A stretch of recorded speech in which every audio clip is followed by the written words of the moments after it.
19, Umeikabetz Betulot Sheni, et rassemblant une deuxième fois toutes les jeunes filles, Mordechai était installé à la cour du palais. Oui, qu'est-ce que ça vient faire? Il a fait son choix, pourquoi ça on recommence? Alors voilà, je crois que c'est bien d'ailleurs la manière dont vous avez posé la question. Il a fait son choix. Qu'est-ce qu'il a besoin encore de rassembler une deuxième fois? Vous avez compris? Oui. Ça c'est la première question. Deuxième question sur ce verset. Qu'est-ce qu'il fait Mordechai? Qu'est-ce qu'il fait Mordechai? Assis devant le... Qu'est-ce qu'il fait? Je ne sais pas moi, il est inquiet. Il est inquiet pour le sort d'Esther, non? Ça veut dire, j'aimerais que vous posiez une question plus... plus pertinente. Non, vous avez raison de parler, c'est de cette partie du verset que je parle. Mais c'est quoi la question? Je répète le verset. Et lorsqu'il rassembla toutes les jeunes filles une deuxième fois, et Mordechai était installé à la cour du palais. Quel est le lien entre les deux? Quel est le lien entre les deux? C'est ça, qu'est-ce qu'il vient faire? C'est deux choses qui chacune peuvent être comprises ou pas, mais enfin, apparemment, elles n'ont aucun rapport l'une avec l'autre, on est d'accord? Oui.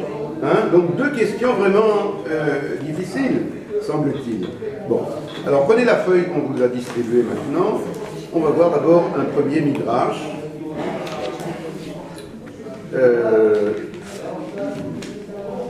Ce midrash, on aurait pu le trouver de plusieurs façons différentes. On va prendre le deuxième texte, celui qui s'appelle Maharsha.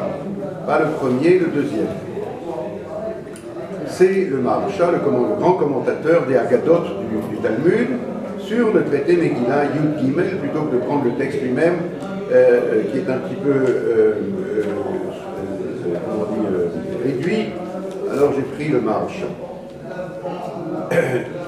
Ve'amar Azil Shakal Etza Mordechai. La Gemara nous raconte qu'il est allé, Azil, vous voyez le deuxième texte, Maharsha? Oui.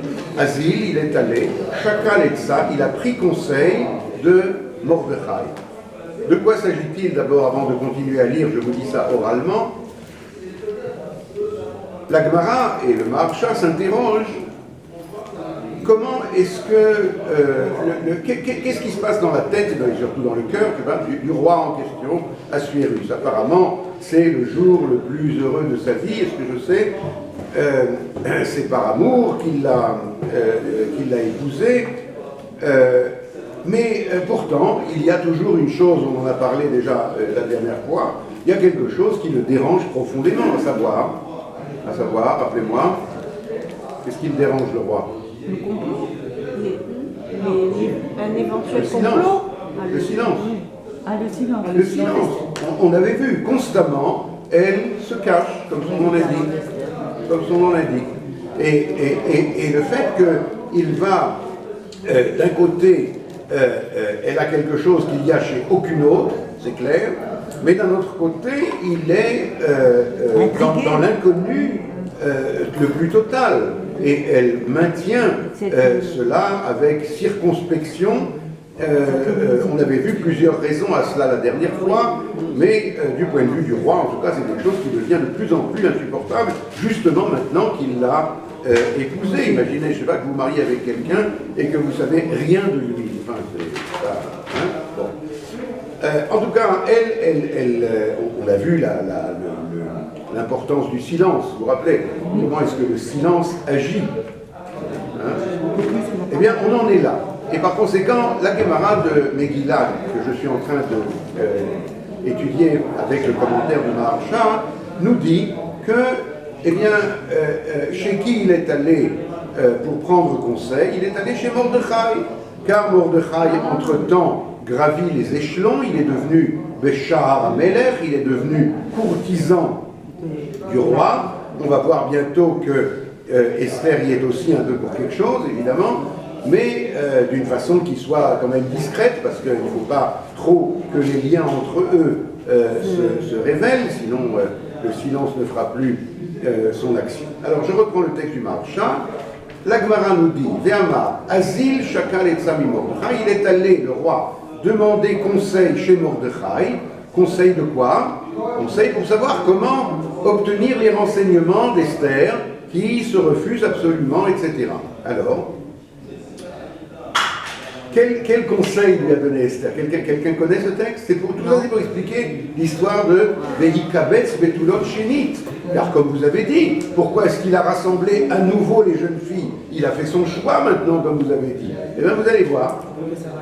Midirtiv ou Vehikabetz Betulot Shenit. Keivan dekva ktiv sheimlicha. Voilà, il pose la question comme vous l'avez posée. Puisque déjà, il est écrit qu'il l'a nommé reine Tachat Vashti à la place de Vashti, les Maïkibetz Betulot Shenit. Pourquoi est-ce qu'il a rassemblé à nouveau, une deuxième fois, les jeunes filles?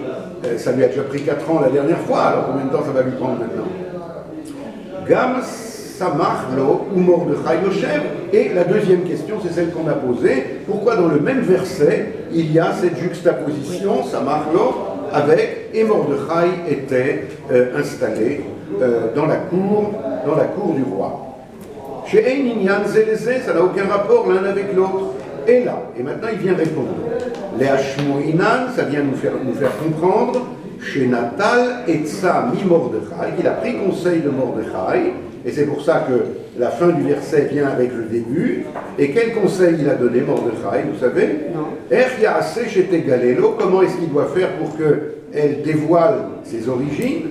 Il a dit à Assuérus, eh bien, il n'a qu'à rassembler une deuxième fois toutes les jeunes filles. Et alors, je vois déjà des signes d'assentiment là. Hein? Pour provoquer sa jalousie. Pour provoquer sa jalousie.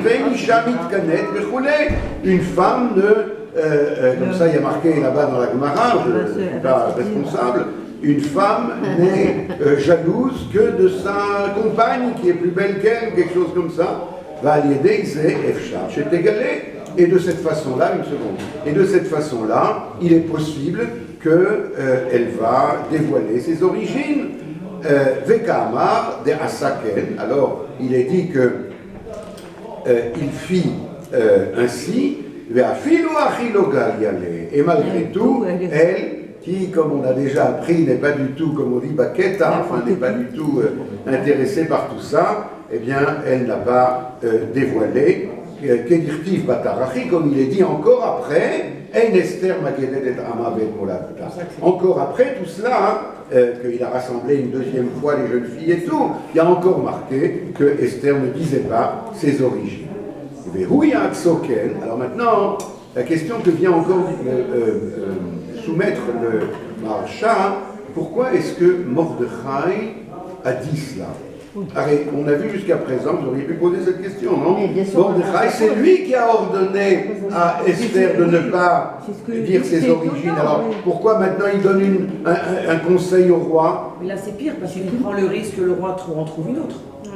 Oh. Et alors Esther, elle ne pourra plus jouer le rôle qu'il pense qu'elle doit jouer. Eh bien, c'est ça la réponse. Wow. La réponse d'après cette Gemara. Et c'est très bien que vous ayez dit comme ça, car effectivement, je vous ai dit qu'il y a dans la Megillah des directions contradictoires, apparemment, et les deux sont vrais à la fois.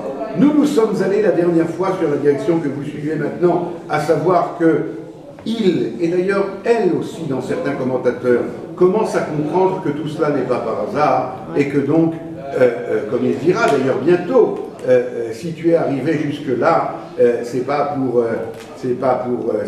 par hasard, etc. Mais d'un autre côté, il y a en filigrane aussi une autre direction de pensée qui traverse aussi bien Esther, bien sûr, que même Mordechai, à savoir que, et s'il en prend une autre, et bien tant mieux, elle revient à la maison et on oublie toute cette... Alors ça voudrait dire que le dessin, c'était pas le dessin de... Oui, c'était pas alors ça. justement, là encore, on voit des choses quand on approfondit ce qu'on appelle, encore une fois, afour à la four. C'est une afour. Afour à la four, je ne sais pas si ça existe dans une autre langue, mais c'est à l'envers d'un envers. Hein. Ça veut dire, pourquoi Mordechai a donné ce conseil au roi? Le roi, il a compris ce qu'il a voulu comprendre, mais Mordechai, il avait d'autres idées derrière la tête. Vous voyez? Alors, quelle était l'idée? Alors c'est ce qu'on vient de dire. Au contraire, qu'on prenne une autre. Voilà. Et le peuple mais tout d'un coup, c'est plus important le rôle qu'elle doit jouer? Parce qu'il lui a dit... Encore une fois, les deux, il faut comprendre dans quelle situation on est ici, et il faut comprendre que les deux svarot, comme on dit, les deux pensées se chevauchent l'une l'autre. Enfin, on ne va pas faire de la mauvaise psychologie en disant qu'une heure il pense comme ça, une heure il pense comme ça, mais c'est un petit peu ça. Ça veut dire que d'un côté, de plus en plus, mais c'est tout un processus, c'est pas qu'un beau jour il s'est réveillé en se disant « Ah tiens, c'est pas par hasard que... » C'est pas comme ça. Bien entendu que d'une façon naturelle, et Mordechai, et surtout Esther d'ailleurs, aimeraient bien revenir chez eux sans qu'il se soit rien passé, évidemment. Mordechai n'est pas dans ce kivoun-là. Esther, oui. Encore une fois, c'est ce que j'essaye d'expliquer, mais apparemment je ne réussis pas. Il est dans ce kivoun-là, et comment? Du point de vue personnel, c'est sa femme. C'est au contraire l'autre kivoun qui n'est pas naturel et qui est extraordinaire. Mais cet autre kivoun, ce que je suis en train de dire, bien que la dernière fois on avait déjà donné, c'est pour ça que ça trompe un petit peu. Mais je répète, c'est pas du jour au lendemain qu'il s'est dit ah ben évidemment, allez, prends ma femme, elle va sauver le peuple d'Israël. C'est pas comme ça. C'est tout un processus extrêmement lent, extrêmement difficile intérieurement. On peut imaginer, pas faire encore une fois de la mauvaise psychologisme, mais jusqu'à ce que Mordechai et Esther. Alors chez Esther, il y a des, on verra, les versets le disent textuellement.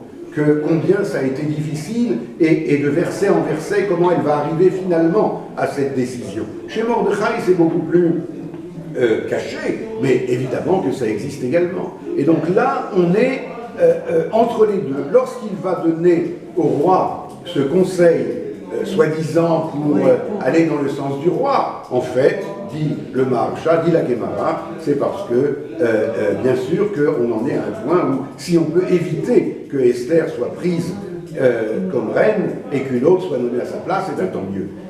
Ceci dit, de plus en plus, de jour en jour, s'impose. Oui, mais vous comprenez que c'est un processus. La main de Dieu. S'impose la main de Dieu. Voilà, s'impose que c'est pas par hasard. Que c'est pas par hasard, que c'est le projet. Oui. Moi, je voudrais savoir si Mordechai avait un rôle dans la cour du roi. Eh bien, de plus en plus, puisqu'on voit que le roi prend conseil avec lui. Oui, mais il était comme... Quel était son rôle? Quel était son Il était rôle? toujours dans Eh bien, les conseiller du roi. Il était toujours dans les corps de la Hein? Il était... Il n'est pas là. Il était quoi? Oui, il est monté de grade. Non, mais on est avant l'histoire de Bigtan Veteresh, non? C'était un surveillant, c'était... Justement, comment il est arrivé là? Que quoi? On est avant, comme on a lu l'histoire, on a oublié où on en est. Alors, on est avant Bigtan Veteresh. Il a fait. Alors, on va voir à ce propos-là deux choses. Comme j'ai dit tout à l'heure, premièrement, parce qu'il est doué, vous savez, il a fait l'ENA, l'École nationale d'administration de Perse, hein? Il est à la Cour des comptes, est-ce que je sais, donc il gravit les échelons, et il sait pourquoi. C'est pas pour avoir un titre, j'ai 12 diplômes et je sais pas quoi en faire. C'est parce qu'il sait qu'il doit être présent aux côtés d'Esther, plus ou moins, pour, au moment opportun, tirer les ficelles, comme elle le fera, bien sûr, avant tout. Une petite seconde. Et donc, la première raison, la première réponse à votre question, comment il en est arrivé là, c'est parce qu'il est doué, enfin, avec tout ce que je viens de dire autour, et qu'il sait que c'est là qu'il doit arriver, et encore une fois, pas seulement, comme on aurait pu imaginer, parce que c'est un juif de cour. La notion de juif de cour va accompagner toute la Megillat Esther jusqu'au dernier chapitre. Vous vous rappelez que dans le dernier chapitre, comment il y a marqué? Dans le chapitre 10, comment il y a marqué dans le chapitre 10? Prenez le chapitre 10 et dites-moi où il y a marqué juif de cour.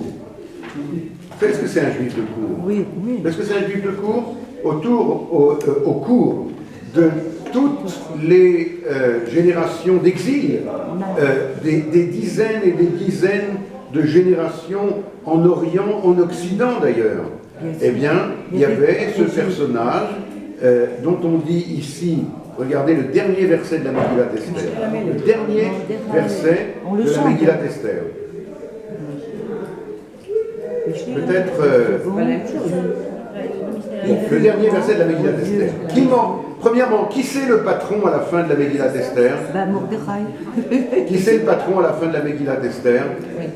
On a été, hier, avant-hier, avant-avant-hier, on a lu la Megillah, n'est-ce pas? Alors, au moment où, avant la lecture de la Megillah, on a fait la prière de Shacharit, et puis, dans le minyan où j'étais, eh bien, déjà un petit peu quand même parfumé, comme on dit en hébreu, j'ai pas demandé, j'ai dit Hallel, juste après l'Armida, j'ai dit Hallel.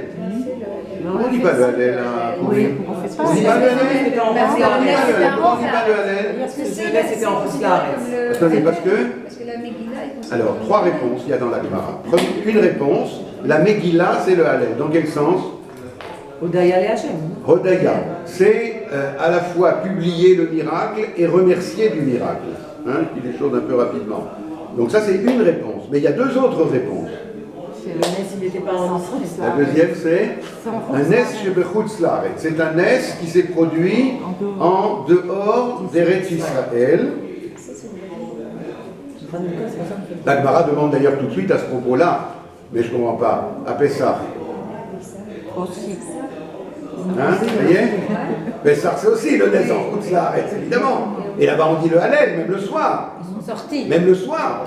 Oui. Alors voilà. C'est découvert. La réponse est très simple. C'est qu'au moment de la sortie d'Égypte, qui est destinée à rentrer en Eretz Israël, on n'était pas encore en Eretz Israël. Mais étant en Eretz Israël, en être chassé en exil, alors ça s'appelle un Nes shebechutz laaretz et on ne dit pas le Hallel d'après cette réponse-là. D'accord? D'après la première réponse, vous avez compris? Et la Donc, troisième. je répète. Pourquoi avec Pessah, la différence? Pessah, on n'était pas encore entré en Eretz Israël. On est en route vers. Et donc on dit le Hallel parce que c'est arrivé vers. Alors que là, on était en Eretz Israël et on en a été exilé. Et donc c'est un miracle d'exil. C'est pas un miracle d'Eretz Israël. Il y a d'ailleurs une troisième réponse qui est encore plus dans ce sens-là. Et la troisième réponse de la Gemara, c'est pourquoi on ne dit pas le Hallel. Akati avdei Achashverosh Anan. Nous sommes encore et toujours serviteurs d'Assuérus. Et bien c'est ça qui a marqué dans le dernier chapitre. Regardez bien.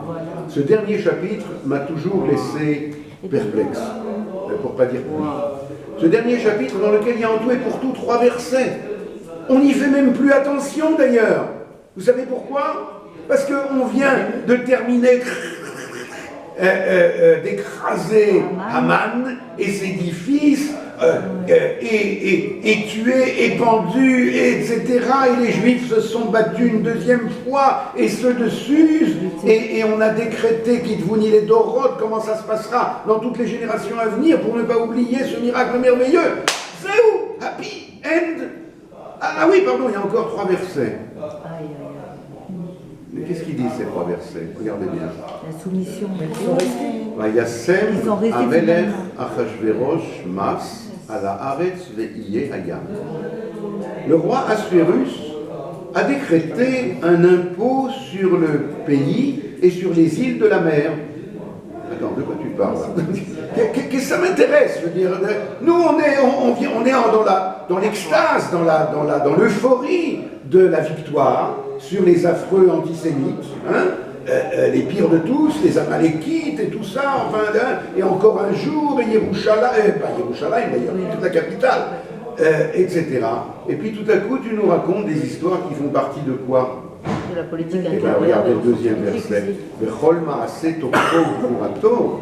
Et tout le récit de sa force et de ses œuvres, à qui? Ah, Ashvérosh. Au roi Assuérus. Ou Parashat Gedulat Mordechai. Et l'affaire Mordechai. L'affaire de la grandeur de Mordechai. Vous comprenez? Pendant quelque temps, dans l'histoire millénaire des rois de Perse et des Mèdes, eh bien, il y a aussi une affaire, une anecdote, quoi, une histoire Comme on tout à dit, fait... c'est un détail. Voilà, ou par là, Asher Gidlo Amelech, que le roi a fait grandir. Vous entendez? Attendez. Vous entendez entre les lignes?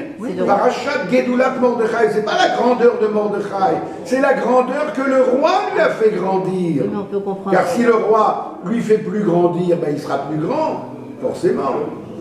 Halohem Ketuvim. Ne sont-ils pas, regardez le style, ne sont-ils pas tous ces faits-là écrits, inscrits al Sefer Divrei Hayamim Lemalchem Adai Uparas, sur le livre des chroniques des Perses et des Mèdes. Comme on disait une fois Manitouba à propos de ça, les Juifs c'est notre nom d'exil, on l'a déjà dit, n'est-ce pas? Eh bien, s'accrochent à l'histoire des autres. On est accroché à l'histoire des Perses et des Mèdes. Et alors le dernier verset, tout ça c'était pour expliquer ce que c'est un juif de cour. Maintenant ça va tout seul.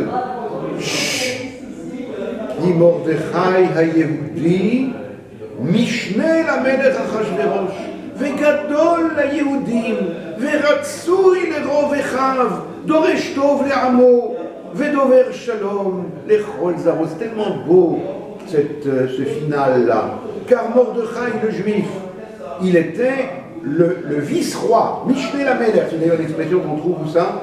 Ah, c'est pour Yosef. Chez Yosef. Avec, et Yosef, qu'est-ce qui va lui arriver après? Eh bien voilà, il est le vice-roi d'Égypte, mais l'Égypte, c'est l'Égypte.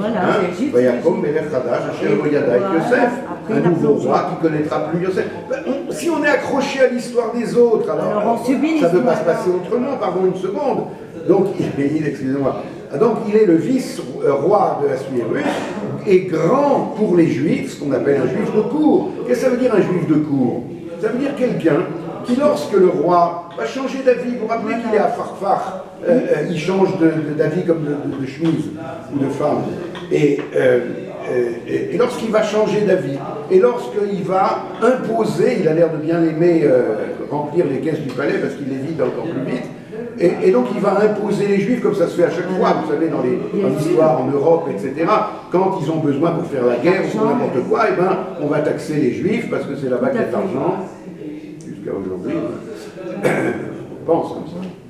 Et donc, ce que je disais, et donc, on a quelqu'un, vous vous rappelez du Midrash, on a quelqu'un à la cour du roi qui va permettre qu'au lieu de 10 000 sesterces, ce soit seulement 2 000 sesterces par personne. C'est l'histoire de l'exil. Le juif de cour. Comment c'est triste il est devenu juif de cour, justement? Alors, j'y arrive, tout ça c'est des préliminaires, mais je ne pouvais pas, parce que je ne sais pas si on arrivera cette année, en tout cas au chapitre 10, alors je voulais quand même vous dire que tout ça c'est par rapport, rappelez-vous d'où on est parti. On est parti que, est-ce qu'on dit le Hallel ou est-ce qu'on ne dit pas le Hallel? Non. Alors, il y a une opinion qui dit, oui, bien sûr qu'on dit le Hallel, comment on pourrait ne pas dire le Hallel? C'est un miracle qui va nous accompagner jusqu'à la fin des temps, puisque c'est le seul livre. Donc il y a les deux, regardez encore une fois, des choses contradictoires. Il y a deux histoires qui se chevauchent, qui s'entremêlent. D'un côté, il y a une opinion qui dit, c'est le plus grand, et bien sûr, c'est pour ça que je vous ai annoncé la couleur dès le début, c'est la plus grande fête de l'année, c'est le plus grand livre de l'année, le plus profond. Mais d'un autre côté, est-ce que c'est un livre de Géoula ou est-ce que c'est un livre de Galout? Ben, ça dépend de nous. C'est ce qu'on verra petit à petit. Ça dépend si on arrive à le lire comme cela ou comme cela. Il faut savoir lire la Megillah. Comme aujourd'hui. Il faut savoir lire la présence de Dieu dans le monde, où il est absent en apparence. Finalement, c'est triste maintenant, finalement. C'est triste, la Megillah d'Esther. C'est une histoire... Vous avez absolument raison. Alors, triste, j'essaye que ça ne soit pas trop triste, mais si c'est le livre le plus... si c'est la fête la plus joyeuse, c'est parce que pour le moment, il n'est pas très joyeux. Non. Mais en fait, le chapitre 10, il y avait 3 psukim, ils viennent tempérer la simcha qu'il y a, parce qu'en fait, cette vraie simcha, elle est fausse. Bon, d'accord, ils ont tué, d'accord. Alors, elle est fausse sans l'être, alors, encore une fois. Ça dépend de nous. Voilà. Qu'est-ce qu'on va faire de cette simcha maintenant? Si on va rester à Shushan Abira, si on va rester là-bas heureux que le préfet... Je vous ai raconté une fois l'histoire du préfet de Sarcelles? Oui. Vous avez raconté l'histoire du préfet de Sarcelles? On va répéter. Hein? Non? Ailleurs? Non, une fois j'étais en Shlichut quelques jours là-bas, et puis j'ai passé Shabbat à Sarcelles, et puis à la sortie de la Sina, je vois des petits groupes qui sont très affairés comme ça, à discuter. Alors j'étais persuadé qu'ils parlaient du livret Torah, quoi. Hein? alors je me suis approché d'un des groupes et j'ai dit quoi? Alors ils m'ont dit quoi? D'où tu viens toi? d'Israël. Ah bon, Israël, oui, non. Non, mais alors je vais te dire ce qui s'est passé. Ils nous ont changé le préfet, il y avait un préfet juif, et maintenant ils ont mis un autre. Tu comprends pas? Comment on va faire? Sur quel frein se vouer? Vous avez compris? Mais c'est comme maintenant. Vous n'avez pas compris? Oui, Ça veut dire C'est que... bon, voilà, pas pour les juifs. c'est le juif de tout, quoi. Est-ce qu'on peut se demander s'il n'y a pas finalement deux histoires parallèles? Ouais. L'histoire des juifs de diaspora et parce qu'on a- Absolument, c'est ce qu'on Oui, c'est ça. vit, enfin, c'est ce qu'on vivait, on peut déjà pas se parler au passé maintenant, mais oui. Non, mais aujourd'hui. Mais comment, on vous a pas dit comment Mordechai, lui, il est arrivé à ce niveau? Ça y est, j'y arrive, Par le j'y arrive. Je complot. sais que c'est ça votre question. Mais Je c'est sais le très bien. complot qui- Mais vous comprenez bien que tout ce contexte-là est nécessaire pour répondre à ça. Alors, il y a deux réponses. Donc, la première réponse, on a donné tout à l'heure, et on a dit, c'est parce qu'il est doué. Mais encore une fois, dans le sens où on a expliqué, ça veut dire qu'il est doué, il sait exactement pourquoi et comment il doit arriver à ce point stratégique, à cette position stratégique. Ça, c'est la première réponse. Mais il y a une deuxième réponse que vous avez dans le premier texte photocopié. Alors, peut-être juste avant de lire le texte photocopié, on va encore lire un ou deux versets. On reprend donc notre chapitre Perek Bet. D'accord? Prenez le Perek Bet d'abord, on va terminer la lecture du Perek Bet et lire ensuite dans la page photocopiée. Alors, je suis au verset Kaf, verset 20, vous y êtes? Perek Bet au verset 20. Vous avez trouvé? Oui.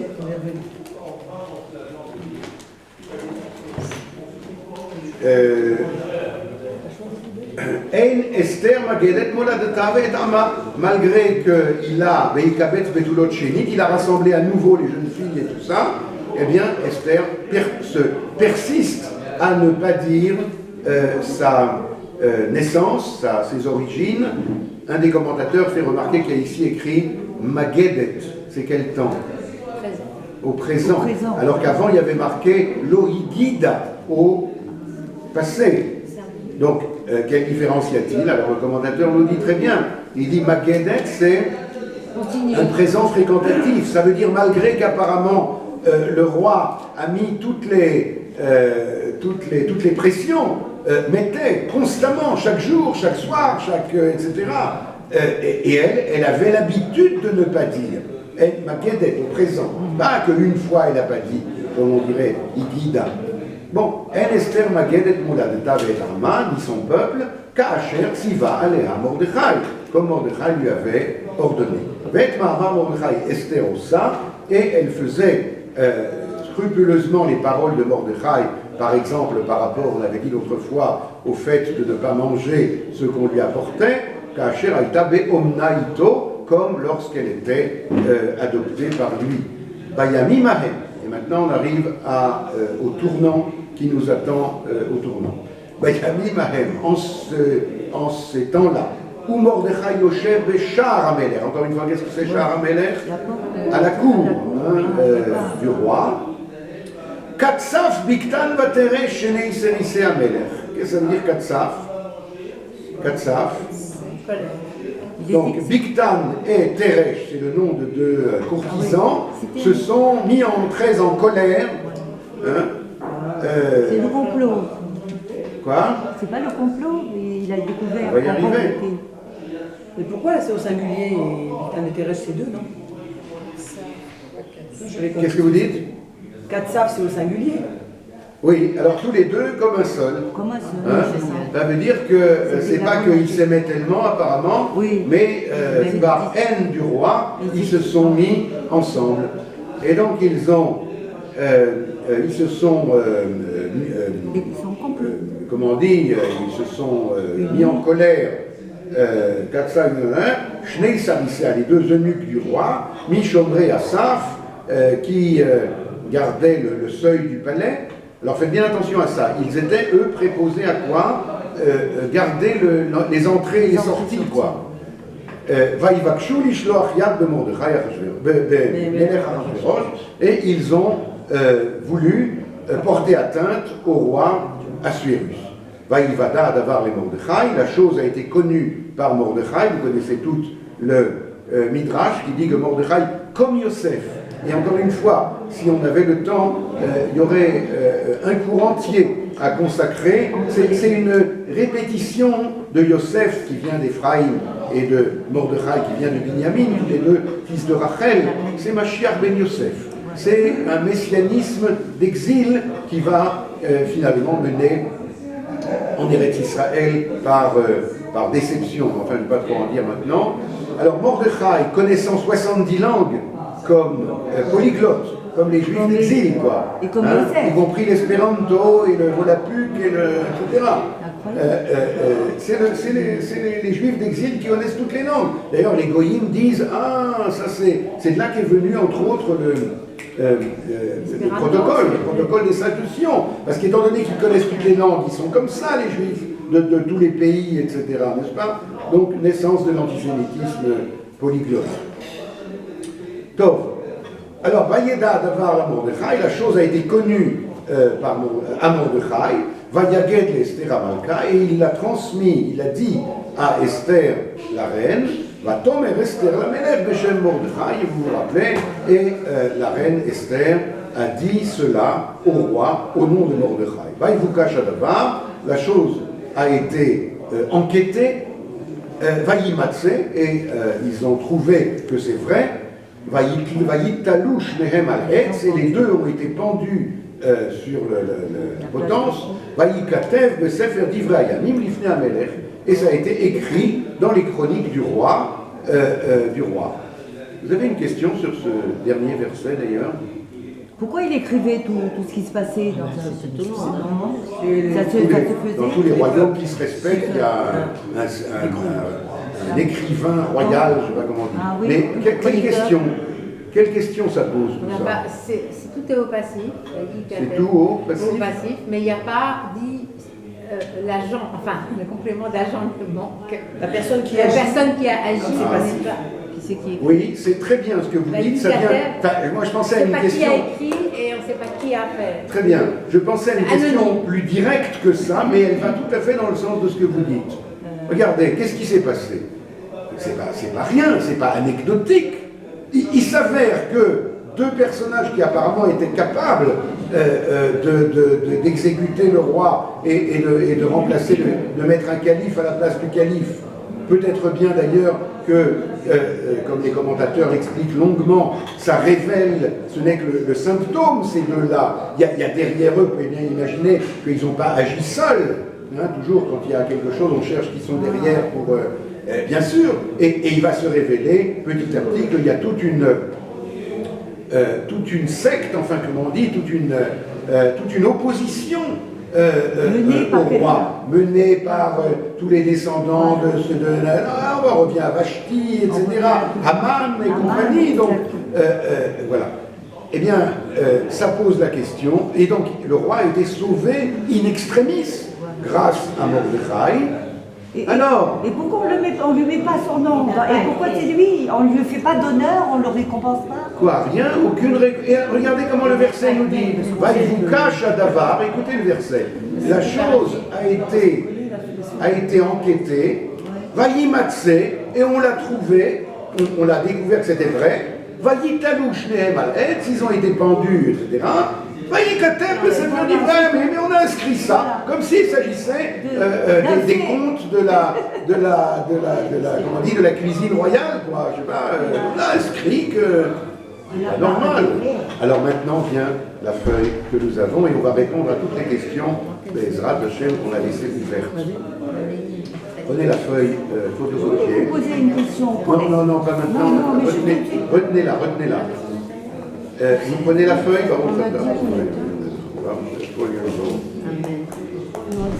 regardez le premier texte qu'on a sous les yeux.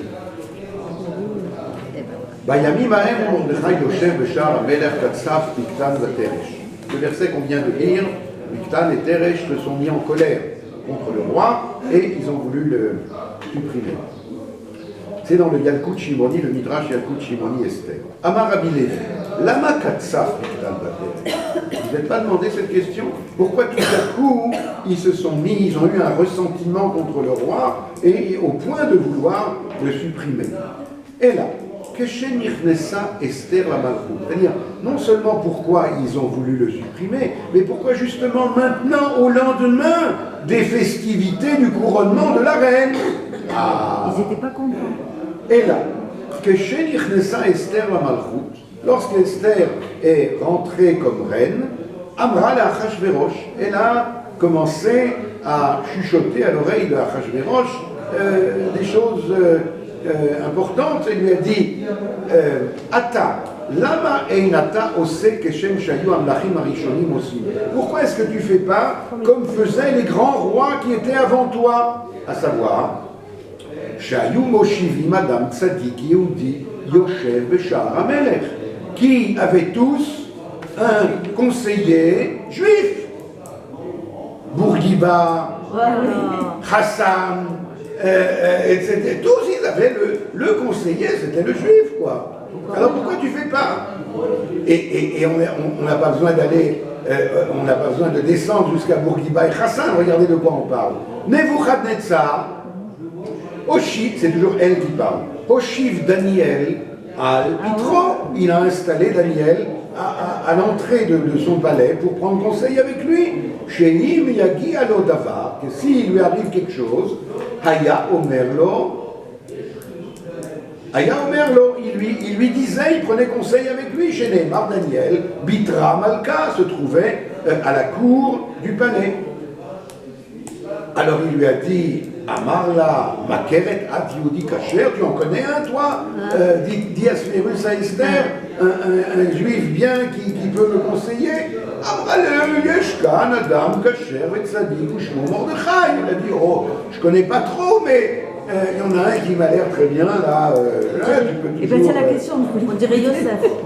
Bigtan va Teresh ayu omdim bashar. Or, on a vu que Bigtan et Teresh étaient les gardiens du seuil, de l'entrée du palais. Alors qu'est-ce qu'il a fait le roi? Il les a mis au rencard et il a mis Mordechai à sa place, à leur place. Tartehem à leur place. Katzfou, alors ils sont mis en colère. Ve'amrou, ho'il ve'eviranu amelech. Puis du fait que le roi nous a destitués, Nelech ve'nahargeu betzina, on va aller le tuer discrètement. Ve'yu akol omrim, et tout le monde dira Bigtan vateresh כששמרו את המלך היו משמרים יפה. עכשיו שהעמיד שם יהודי נהרג. Regardez les messimotes des antisémites. Alors tout le monde dira quoi? Lorsque c'était Bigtan Vateresh qui gardait l'entrée du palais, alors il était en sécurité. Maintenant qu'il a mis Mordechai, il a été tué. Oui, mais le fait pour compléter le portrait des choses, le paysage tout à fait remarquable,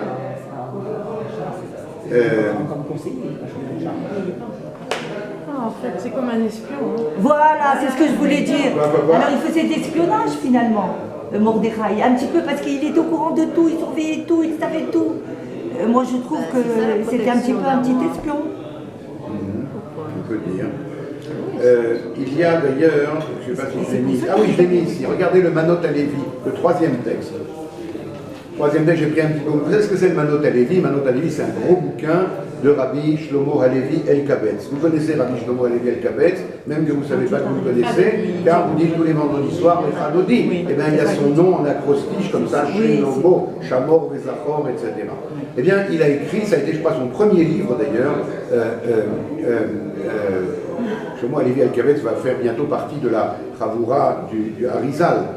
Mais il a écrit un gros livre sur la Megillat Esther, et je prends juste deux lignes ici. La reine ha'eniku shichatu. Non seulement, va nous dire le Manot à Lévi, non seulement ils ont donc, comment dire en français, programmé, je sais pas, la mort du roi, mais ils ont ha'eniku shichatu, ils ont approfondi leur instinct destructeur. la Harog Amelech Becherev, de tuer le roi par le glaive, Vea Malka Bessam, et aussi tuer la reine avec une drogue, un poison. pas un poison. Pourquoi comme ça? Veyan Yarchevu Hakol, Ki Malka Emita la Melech. Ainsi, tout le monde pensera que c'est la reine qui a tué le roi. Veachar Karemita Edatzma, et après elle s'est donné la mort. Vekiyima, Venafsha, Tamut Nafshim Plishtim. Et elle a réalisé le verset, vous savez où ça se trouve ce verset-là, que je meurs avec les Philistins. Qui c'est qui dit ça? Ah, c'est Samson. Quand tout à la fin de sa vie, il dit à Dieu, donne-moi encore une dernière fois, quand il est prisonnier des Philistins, et qu'on l'amène pour jouer devant toutes les notables Philistins dans le temple de Dagon, etc. Il dit, donne-moi encore une fois ma force, et il fait s'écrouler le temple sur les deux grandes colonnes du temple, et lui il meurt avec eux, mais le verset dit qu'il a fait mourir dans sa mort plus que dans toute sa vie. Alors, elle aussi, on dira, Tamot, c'est une expression comme ça, Tamot Nafshim Plishtim, que je meurs avec les Philistins. Donc pourquoi est-ce qu'ils ont imaginé tout ce scénario d'après les compléments du Manot à Lévi? Pourquoi ils ont imaginé tout ce scénario-là? Eh bien, d'abord, pour ne pas être pris eux-mêmes, pour pas qu'on les soupçonne eux, hein, et donc qu'ils puissent ensuite établir le roi qu'ils veulent et revenir à leur place. Ça, c'est le charme des choses. D'après ce qu'on avait vu malgré tout à l'heure dans la Gemara et dans le Maharsha, c'est encore plus que ça. C'est de telle façon que petit à petit, il se révèle que ce sont les Juifs qui sont les ferments d'instabilité, etc. Et donc, voilà, il faut s'en débarrasser. Moi j'ai cru que c'était Aman qui avait tout comploté. Oui, hein? Moi je pensais qu'à l'origine c'était Aman. Pour l'instant, on ne parle pas de Haman, on va en parler la prochaine fois. Et la prochaine fois, c'est la montée de Haman. Et si déjà vous avez posé la question, on va prendre quand même juste le premier ou deuxième verset du chapitre 3 pour justement faire le lien avec ce qu'on vient de voir. Car après tout ce qu'on vient de voir maintenant, regardez le début du chapitre 3, Perek Gimel. Achar hadvarim ha'ele. Et c'est jamais anecdotique quand il y a écrit dans le Tanakh après ces événements. C'est donc qu'il faut. S'il y a écrit Achar Advarim Ha'ele, c'est qu'il faut faire le lien, il faut essayer de comprendre qu'est-ce qui s'est passé, qui va provoquer ce qui va se passer. Alors regardez. Achar Advarim Ha'ele, Gida l'Amelech Achashverosh et Haman ben Hamedata. C'est curieux d'ailleurs, au lieu de grandir Mordechai qui l'a sauvé, il va grandir Haman, fils d'Hamedata, descendant de Agag. On se rappelle que Agag, c'est le roi d'Amalek qui n'a pas été tué par Shaoul suffisamment rapidement. Finalement, Shmuel le tuera, mais c'est trop tard. Et regardez le verset. Donc il a grandi, Haman, le roi. Vainas Ehu, il l'a Nassi, il l'a élevé. Vayasem et Kiso Me'al Kol Asarim Asherito. Et il a placé son trône, le trône de Haman, de grand vizir, au-dessus de tous les ministres qui étaient avec lui, qui étaient ses pères, P-A-I-R-S.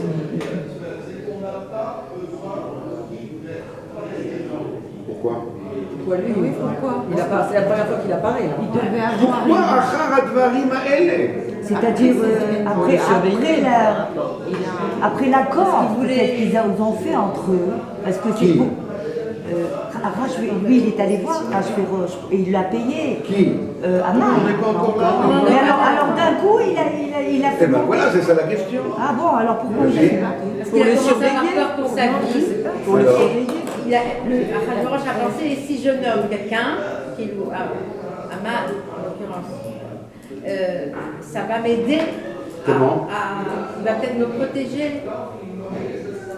Je dois être protégé par Haman, c'est lui qui le grandit. Mais c'est réciproque. si Aman est nommé par le roi, alors il lui doit quelque chose, donc il va... Je crois qu'il y a plus.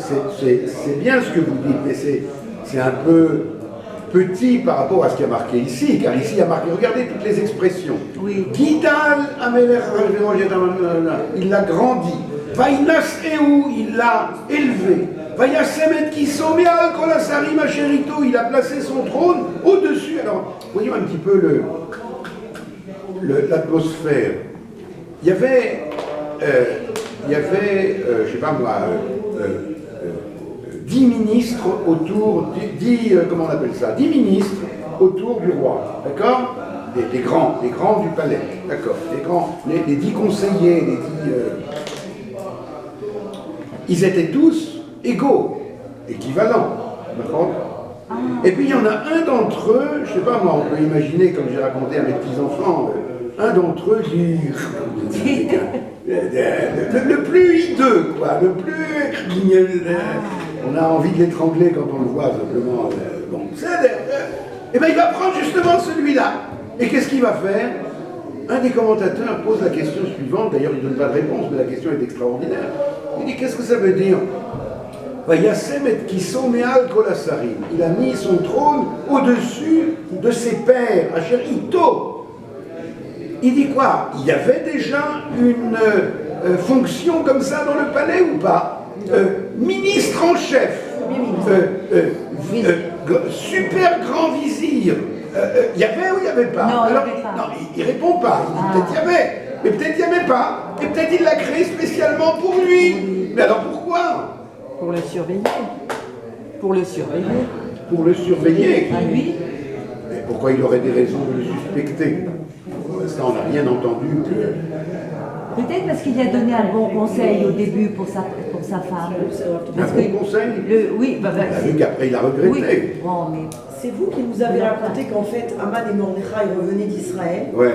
Et que Aman, Ça viendra. je sais plus. Ça viendra. Non, plus pas, tard. il était en... Parce qu'il a été, c'était Aman, il a mis Bon, dans le le travail sachet. du temps. ils ont d'Israël. C'est pas la paix. C'est parce qu'il savait qu'il voulait... Alors écoutez bien, je vois que vous êtes, Baruch Hashem, des juifs droites et vous n'avez pas lu Machiavel certainement, le petit livre qui s'appelle Le Prince et qui a été écrit, je le rappelle, par le conseiller, vous savez, au XVe siècle, il y avait comme ça en Italie toutes sortes de petites royautés minuscules en Italie, en Espagne, partout. Et donc chacun avait son conseiller pour essayer de subsister en tant que prince le plus longtemps possible, jusqu'à ce qu'on soit empoisonné par le voisin qui prend ta place. Et alors Machiavel a écrit un petit livre d'ailleurs, pas très gros, qui s'appelle Le Prince, et il y a là-bas toutes sortes de conseils, comment on fait, quand justement on décèle qu'il y a une opposition dans le royaume, il y a des gens qui te veulent du mal, eh bien tu vas prendre le type, le pire de tous, celui que tout le monde haït, et tu vas le grandir au-dessus de tous les autres. Jusqu'à présent, ils étaient sur le même plan. Il n'avait pas plus de prérogatives ou de privilèges que les autres. Mais maintenant, tu vas lui donner toutes les prérogatives et tous les privilèges. Vous avez vu le verset suivant? On va s'arrêter là, mais...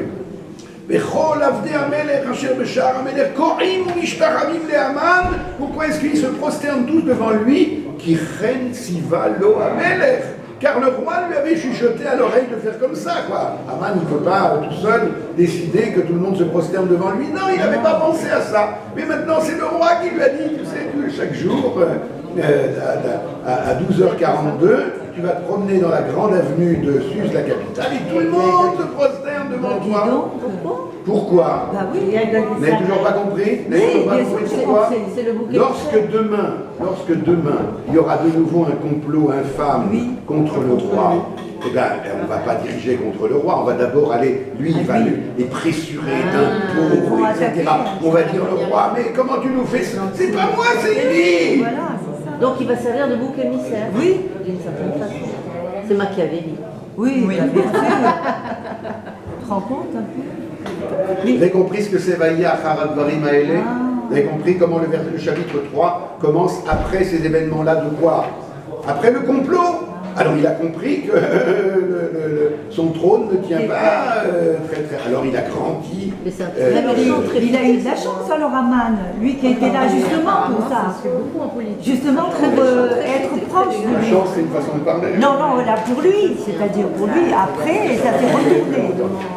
Oui, après ça s'est retourné. C'est bien. Voilà.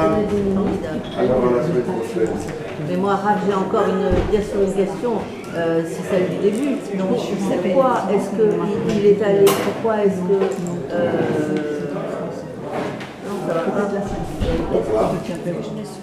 À quoi ça sert pour le roi? Il botte en touche. Le roi demande, voilà, qu'est-ce que je peux faire? Enfin, ça je suis embrouillée. Vous reverrez vos notes et vous pouvez écrire la question. Pour la prochaine fois. On reste là, on ne nulle part.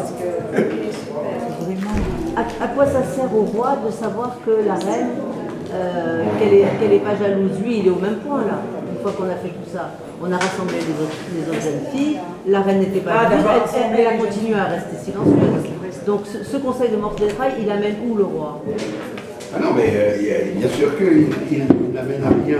Mais a priori, chez toutes les jeunes filles du royaume, ça aurait marché ce stratégie.